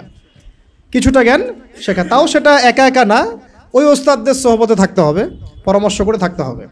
ঠিক আছে? অনলাইনের একটা সেকশন হতে পারে, এই সেকশনে আমরা ইলম শিখতে পারি ইনশাআল্লাহ। এটা একটা সেকশন হতে পারে, এটা নিয়ে আমি পরে কথা বলছি ইনশাআল্লাহ। মাগরিবের পরে প্রশ্নোত্তর পর্বে কিছু কথা হবে ইনশাআল্লাহ এটা নিয়ে। 4 নাম্বার সুরত হচ্ছে অফলাইনে মাদ্রাসায় ভর্তি না হয়েও ওলামায়ে কেরামের সোহবতে, তাদের তত্ত্বাবধানে এইরকম 6 মাস 3 মাস 1 বছর 2 বছর এরকম কিছু কোর্সের মধ্য দিয়ে শরিয়া গ্র্যাজুয়েশনের দিকে যাওয়া, শরিয়া গ্র্যাজুয়েশন কোর্সের মধ্য দিয়ে অথবা ইসলামিক ডিপ্লোমার কোর্সের মধ্য দিয়ে বা সাবজেক্ট ওয়াইজ বিভিন্ন কোর্সের মধ্য দিয়ে আপনি একটু একটু করে জ্ঞান শিখতে পারবেন। এটা একটা সুরত হতে পারে। আরেকটা হতে পারে যে তাবলিগের সময় দিয়ে, বেশি সময় দিয়ে ওলামায়ে কেরামদের সোহবত এখানে পাবেন, ওইখানে আবার কোরআন তেলাওয়াত থেকে শুরু করে আস্তে আস্তে একটু একটু করে আগানো। তো মূল পড়াশোনা কিন্তু এই 4-5টা মাধ্যমের মধ্যে ওই দুইটাই। একটা হলো আপনার মাদ্রাসা শিফট হয়ে ভর্তি হয়ে পুরো ক্লাসিক্যাল সিলেবাসে পড়াশোনা করা, যেটা বেশিরভাগের ক্ষেত্রে পসিবল হয় না। আরেকটা হলো ওলামায়ে কেরামদের কোনো একজন, অন্তত একজনকে ধরে রেখে, তার সাথে নিসবত রেখে যাওয়া আসা করতে করতে তার কাছে জ্ঞান শিখতে থাকা। এছাড়া কিন্তু জেনারেল শিক্ষিত এই ভাইদের জ্ঞান শেখার খুব একটা রাস্তা আমার জানা মতে আমার চোখে পড়ে না। বাকি যেটা আপনাদের সামনে পড়ে সেটা হলো আহলুল ফেসবুক ওয়াল জামাআহ, যেটার মধ্য দিয়ে আপনারা জ্ঞান শিখবেন না, বরং জাহালাত শিখবেন। অল্প কিছু জ্ঞান শিখতে পারেন, অমুক একটা লেকচার দিচ্ছে, ভাই আপনার একটা লেকচার শুনলাম, এই কথা বলছেন, ওই কথা বলছেন, এইগুলো জাস্ট বিচ্ছিন্ন একটা কাটিং পিস আর কি। আমরা এই যে আজকে যে লেকচারটা হলো, এই লেকচারটা হয়তো পুরোটা অনলাইনে আপনি কখনো পাবেনও না, এমনও হতে পারে। হয়তো এখান থেকে কেউ একজন অল্প কিছু অংশ দিয়ে দিচ্ছে, ওই অংশটুকু নিয়ে মানুষ ভাইরাল করে রেখে দিল, অথচ এখানে যে আরও অনেক আলোচনা হয়েছে এটা কিন্তু আর কেউ বুঝতে পারলো না, জানতে পারলো না। একইভাবে যারা এই ফেসবুকিং করে আর ইউটিউবিং করে, তাদের বেশিরভাগ কিন্তু দিনের জ্ঞানে পাণ্ডিত্য অর্জন করে নাই, তাই তাদের ম্যাক্সিমামই জানে না কোন অংশটুকু প্রচার করতে হবে আর কোনটা প্রচার করতে হবে না। এই কারণে তারা এমন অংশ প্রচার করে যেটার প্রচার করলে ওদের কাছে মনে হয় ভিউজ বেশি হবে। ওই ভিউজের ধান্দায় গিয়ে তারা সমাজে ফিতনা ছড়ায় দেয়। আর একটা বিতর্কিত বক্তব্য কারো চলে গেলে আমাদের তো একটা দায়িত্ব আছে, বিতর্কিত বক্তব্য আসলে আমাকে আবার কাউন্টার দেওয়াই লাগবে। তখন বিভিন্ন আলেম আবার বসে বসে ওয়াজ মাহফিলে কাউন্টার দেওয়া শুরু করবে। আবার ওই কাউন্টার পিসগুলোকে নিয়ে তারা আবার রিল তৈরি করবে, ক্লিপ তৈরি করবে, করে আবার কাউন্টার ভিডিও দিবে। এই চলতে থাকবে, মূল আলোচনা থেকে জাতি বঞ্চিত হয়ে গেল। তো এই জগৎটাতে আপনি ইলম পাবেন না, বরং বেশিরভাগই জাহালাত পাবেন। তাহলে প্রিয় ভাইরা এবং বোনদেরকেও বলছি একই সাথে, বোনদের কথা বলতে ভুলে গেছি, আমার মনে ছিল না যে এখানে কিছু বোন আছেন। এখন এটা হলো আপনাদের সুরত, আপনাদের কাছে তাও কিছু সাহসিকতা আছে যে ঠিক আছে আমি জব ছেড়ে দিলাম বা আমি আমার পড়াশোনা ছেড়ে দিলাম, দিয়ে আমি মাদ্রাসায় ভর্তি হয়ে গেলাম। এই সাহস তো করে অনেক দিনই ভাই, করে না? করছে। অনেকে বলছে ঠিক আছে আমি অফলাইনে শিখবো, ওস্তাদের কাছে শিখবো, 6 মাস 6 মাস 1 বছর 2 বছর যা লাগে লাগুক আমি শিখবো। এরকম সাহস কিন্তু অনেক দিনই ভাই দেখান। অনেকে আপনার অ্যাভেলেবল আলেমকে পান, তাদের সোহবতে যেতে পারেন, তাদের সাথে কথা বলতে পারেন, বাট বোনরা কী করবে? তাদের তো সাপ্তাহিক তালিম ছাড়া আর কিছুই করার থাকে না। এমনকি বিয়ে হয়ে গেলে তো সংসারে চলে যায়, তখন তো মানে সন্তান প্রতিপালন করতে তাদেরকে সব কিছু ব্যয় করতে হয়, তারা কিন্তু তখন ইলম শেখার সুযোগটা পান না। আর এই বোনরা যখন ইউনিভার্সিটিতে পড়েন, সেখানে মেসে থাকেন, তাই না? ওখানে দেখা যায় বাসার থেকে টাকা পাঠায় বা প্রাইভেট পড়ে টিউশনি করে তারা ইউনিভার্সিটিতে পড়াশোনা করেন। এবং অনেক দিনই বোন সেখানে হ্যারাসমেন্টের শিকার হন, পর্দার খেলাফ কাজ করতে হয়, টিচারদের দ্বারা হ্যারাসমেন্ট হন, বন্ধুর দ্বারা হ্যারাসমেন্টের শিকার হন, কোনো সময় ধর্ষণের ঘটনাও ঘটে। আর কখনো ধর্ষণ না হলেও ফ্রি মিক্সিংয়ের কারণে অনেকেই জেনায় লিপ্ত হয়ে যেতে পারে, তাই না? এটা কি পার্সেন্টেজ কম না বেশি? এটাও কিন্তু খুব মানে মহামারীর মতোই ছড়াইছে বিষয়টা। এর প্রমাণ আমরা সবাই জানি, আমরা বাইরে হয়তো বলছি না, কিন্তু আমরা জানি ভিতর থেকে এটা হয়। তো এখন এই বোনদের দিন শেখার ফিকিরটা কি, তারা কিভাবে দিন শিখবে বলেন? আপনারা বলেন আমরা কি করবো এই বোনদের জন্য, কি করতে পারি আমরা তাদের জন্য? এখন যদি মহিলা মাদ্রাসা তৈরি করতে থাকি, তাহলে এই বোনদের কি পক্ষে কি পসিবল যে তাদের এই সব কিছু ছেড়ে দিয়ে আবার নতুন করে মিজান জামাতে ভর্তি হওয়া, বা এসো আরবি শিখি বইটা নিয়ে ভর্তি হয়ে পড়াশোনা শেখা, আরও 10 বছর পড়াশোনা করা, তাদের পক্ষে কি পসিবল? তাহলে তাদের পক্ষে অফলাইনে শেখার জন্য এইরকম কিছু কোর্সের দরকার আছে স্থানীয়ভাবে, যেখানে তাদেরকে যে শিখতে না হয়, প্রত্যেকটা জেলায় জেলায়, প্রত্যেকটা গ্রামে গ্রামে, ইউনিয়নে, প্রত্যেকটা জায়গায় তারা যেন এগুলো অ্যাভেলেবল পায়। তাহলে হয়তো তারা কিছুটা দিন শিখতে পারবে ইনশাল্লাহ। যেটা মক্তব প্রজেক্টের আন্ডারে আনা যায় বা ইসলামিক স্ট্যান্ডার্ড প্রজেক্টের আন্ডারে আনা যায়, অথবা তাদেরকে অনলাইনে কিছু দিনের দার্সের মধ্য দিয়ে, কোর্সের মধ্য দিয়ে হয়তো দিন শেখানো যাবে, তাও লিমিটেড। কারণ অনলাইনের মধ্য দিয়ে পরিপূর্ণ দিন শেখানো যায় না, এটা আমি নিজেই বলে দিচ্ছি, এটা আসলে পসিবল না। কিছুটা দেয়া যায়, কিছুটা দার্স দেওয়া যায়। আপনারা এখানে বসে আছেন, একটা আই কন্ট্যাক্ট হচ্ছে, মাথা নাড়াচ্ছেন, আমার কথা বুঝতে পারছেন। অনলাইনে আমি জাস্ট কানের মধ্যে একটা ইয়ারফোন লাগাইলাম, আর আমি দেখছি এখানে কতজন জয়েন করেছে, আমি আমার বক্তব্য দিয়ে গেলাম, কাউকে পড়া ধরলাম, দিল, যে পড়া করলো, কেউ করলো না, আমি তদারকি করতে পারলাম না। এখানে যদি আমার বাচ্চা থাকে 100টা, আমি কিন্তু একজন করে টিচার দিয়ে আমি পড়াতে পারতাম। তো অনলাইনে পরিপূর্ণ আসলে সেই ইলমের যে নূরটা, সে যে তাসিরটা, এইটা আসে না আর কি। তো ওইটাও একটা মন্দের ভালো অপশন। তাহলে দেখেন আমরা কত বড় বিপদে আছি। বিপদটা কি গেস করতে পারছেন আমরা কত বড় বিপদে আছি? ইলম শেখার ইচ্ছা থাকলেও অনেক সময় উপায় আমাদের সামনে থাকছে না। সবচেয়ে বড় আমাদের মানে ভয়ঙ্কর বিপদটা কি? অনেকের ইলম শেখার ইচ্ছা আছে, কিন্তু আপনি উপায় বের করতে পারছেন না। তাহলে এই 4টা 5টা 6টা উপায়ের বাইরে যদি কোনো উপায় থাকে, তাহলে আপনারা আমাকে জানাবেন। আর যদি দেখা যায় এর বাইরে কোনো উপায় নাই, তাহলে এই 4টা 5টা উপায়ের মধ্যে কোনো একটা আপনাকে গ্রহণ করতে হবে। গ্রহণ করে ইনশাআল্লাহ তাআলা ইলম শিখতে হবে। কারণ ইলম অর্জন না করলে আমল, তাসকিয়া, ওই দাওয়াত, ওই আমর বিল মারুফ, ওই নাহি আনিল মুনকার, আর ওই জিহাদের কথা বলছেন, ইসলামিক হুকুমতের কথা বলছেন, শরিয়া কায়েমের কথা বলছেন, এগুলো এতটা সহজ নয়। কারণ শুরুটাই হচ্ছে ইলম থেকে। বরং এই ইলম ব্যতীত যদি আমরা এগুলো করতে যাই, তখন হবে কি, আমরা নেক্সট শুরুতে ধোঁকা খাইতে পারি, বরং আমরা উম্মার উপকার করতে গিয়ে ক্ষতি করে ফেলতে পারি। তো আল্লাহ রাব্বুল আলামিন আমাদের সবাইকে যেন ইলমের এই সমুদ্রে ডুব দেওয়ার তৌফিক দান করেন। এবং ইলম শুধুমাত্র সার্টিফিকেট কেন্দ্রিক নয়, বরং এটা অবশ্যই আধ্যাত্মিক ব্যাপার। তাই আদবের সাথে, আখলাকের সাথে, ধৈর্যের সাথে, 3টা বড় কথা বলছি ভাই। আদবের সাথে বেয়াদবরা কখনো ইলম অর্জন করতে পারে না। ওয়াল্লাহি বেয়াদবরা কখনো ইলম অর্জন করতে পারে না। যারা ওস্তাদের সাথে বেয়াদবি করেছে, তারা কখনো আলেম হতে পারে নাই, ঝরে পড়ে গেছে। দাওরা দিয়েছে কিন্তু ঝরে পড়ে গেছে, বিকজ ওস্তাদের সাথে বেয়াদবি করেছিল। ওস্তাদ মন খারাপ করেছেন, বদদোয়া দেন নাই, জাস্ট মন খারাপ করেছেন। আর ওস্তাদের খেদমত করে বহু মানুষ জেনারেল থেকে আল্লাহর ওলি হয়ে গেছে। আমাদের সামনে মিসাল আছে, জেনারেল থেকে আল্লাহর ওলি হয়ে গেছেন এমন বহু মানুষ আছেন ওস্তাদের খেদমত করার কারণে, আলেমদের সম্মান করার কারণে। আরেকটা লাগবে সবর। কি লাগবে? সবর। একদিনে তো হবেই না, সারা জীবন লেগে থাকতে হবে। আরেকটা হচ্ছে ইস্তেকামা, মানে দৃঢ়তা, মানে আমাকে লেগে থাকতেই হবে, যত বছর লাগুক, সারা জীবন লাগুক। ঠিক আছে? এই বিষয়গুলো তাসকিয়া অর্জন করার বিষয় আছে, এবং ইলম অর্জনের সাথে আমলের একটা ব্যাপার আছে। ধারাবাহিকতা বজায় রাখা এবং প্রতিদিনের রুটিনের মধ্যে এই ফরজিয়াত, আবার বলছি ইলম অর্জন কি ফরজ, এই ফরজিয়াতটাকে একটা গুরুত্বপূর্ণ জায়গায় রাখা। সারাদিনের কাজের মধ্যে এটা আমার ফরজ কাজ। নামাজের পরপর আমি অবশ্যই ইলম অর্জনকে রাখবো। এভাবে যদি আমরা ইনশাআল্লাহ তাআলা আমাদের জীবনটাকে এখনও ঢেলে সাজাতে পারি, আমার মনে হয় এভাবে যদি আমরা 5 বছর 10 বছর আমাদের একটা টার্গেট নেই, আশা করা যায় যে আমরা অনেক বড় আলেম না হলেও অন্তত তালেব ইলম হতে পারবো, আর আমাদের সন্তানদেরকে আলেম বানাতে পারবো ইনশাআল্লাহ। যে ভুল আমরা করেছি ওইটা আমরা বাচ্চাদেরকে করাবো না। আমাদের স্ত্রীরা হয়তো এখন নতুন করে আবার আলেমা হতে পারবে না, বাট তালেব ইলম হতে পারবে। আমরা আমাদের মেয়েদেরকে বানাতে পারবো আলেমা, হাফেজা, মুহাদ্দিসা ইনশাআল্লাহ। তো এটাই আমাদের ফিকির, আমাদের লক্ষ্য, যাতে এখন যারা জেনারেল শিক্ষিত ভাইরা আছেন তাদেরকে যেন ফিরিয়ে আনা যায় এবং একটা সিলেবাস কেন্দ্রিক পড়াশোনা করানো যায়, যাতে তারা অন্তত তালেব ইলম হয়। এটা অনলাইনেও সম্ভব, অফলাইনেও সম্ভব। 2টার সুরতে আমরা রেখেছি। মাগরিবের পর আমি বলবো ইনশাআল্লাহ যে আমাদের অনলাইন সুরতগুলো কি, অফলাইন সুরতগুলো কি ঠিক আছে? আর দিনী বোনদের জন্য সেম ব্যবস্থা থাকবে। আর আমাদের বাচ্চাদের জন্য আমরা কিছু ফিকির করেছি, এই ফিকিরগুলো নিয়ে আমরা ইনশাল্লাহ মাগরিবের পর আলোচনা করবো, ঠিক আছে ইনশাল্লাহ। আল্লাহ পাক আমাদের সবাইকে, আমাদের বাচ্চাদেরকে, আমাদের ভাইদেরকে, আমাদের বোনদেরকে, আমাদের সবাইকে আল্লাহ পাক দিনের সহি ইলম অর্জন করার তৌফিক দান করেন, আমিন।